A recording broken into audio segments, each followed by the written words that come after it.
Auto ilgalaikė, auto trumpalaikė, auto verslo nuoma. Admita, ne tik rakteliai rankoje. Kad galiausiai išsiveržyti priekį, vis tiek paleido Nežinau, manau, kad reikia žiūrėti tos pozityvius dalykus, atsilikinėjom, visas rungtynės parodėm charakterį, antroji pusėje buvom geresni, išsitaisėm klaidas, agresyvesni, palaikome tokių nuostabių žiūrovų, gaila, kad nepavyko tos pergalės pasiekti. Psichologiškai keičia kažką galvoje, pirmas pralaimėjimas serijoje, ar nieko? Visiškai ne. Turkai labai daug taškų vertė per baudos aikštelę, ypač per pirmus 3 kėlinius, kai Rytas labai daug taškų prisirinko.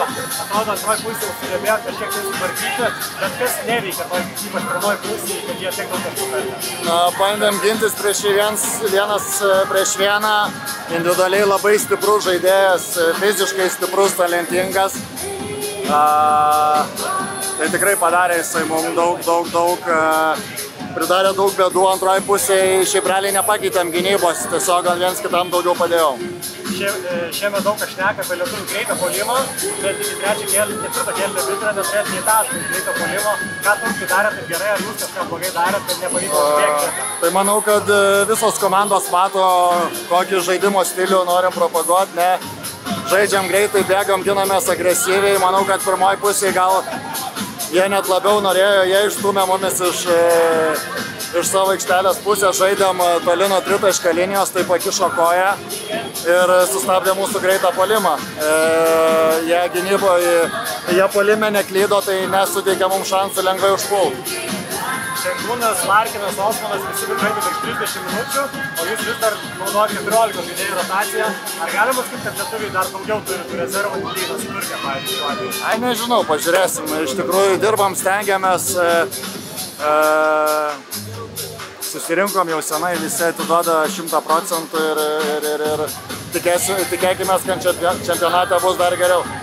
Jeigu būtų ideali Rytaičio pergalės serija, tai iki šiol nedaug pralaimėjęs, kiek liūdna dėl trenerių? Nežinau, tikrai neliūdna, manau, kad tas pralaimėjimas kartais pasiruošime gali būti toks kaip šaltas dušas, ne? Bet nežinau, sakau, komanda kovojo, žaidėm prieš super gerą, talentingą Turkijos komandą, taip kad čia dabar sureikšmintą pralaimėjimą, nežinau, tai yra pasiruošimas, pasižiūrėsim, pasimokysim iš klaidų ir eisim toliau. Jokubaitis vakar sakė, kad tas pralaimėjimas gal išeitų netgi į naudą, pats matai, kad gali tas atnešti kažkokią naudą? Tai pamatysim, dabar neįsivaizduoju, tikėkime, kad išeis į naudą. Gal kartais nuvažiuoti nieko nepralaimėjus irgi gali pakiškoja, gal per daug atsiras to pasitikėjimo, bet kaip treneris sakė pradžioje, norim to nugalėtojo mentaliteto, bet šiandien kovojom ir sakau, manau, kad tikrai nėra čia ko liūdėti. Ar tai tas dvyliktuko paskelbimas ar pats kažkiek nesureikšminu?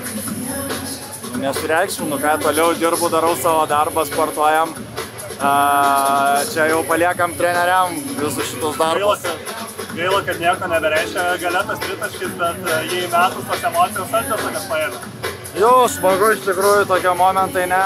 Aišku, tos rungtynės draugiškos, bet mes nuo pat mažų dienų, ne, vaikai svajojam žaisti už Lietuvos rinktinę, pataikyti tokius metimus Vilniui prie savų fanų, nors kad jis yra nereikšmingas ir dabar iš viso nereikšmingas, bet vis tiek tai yra smagu ir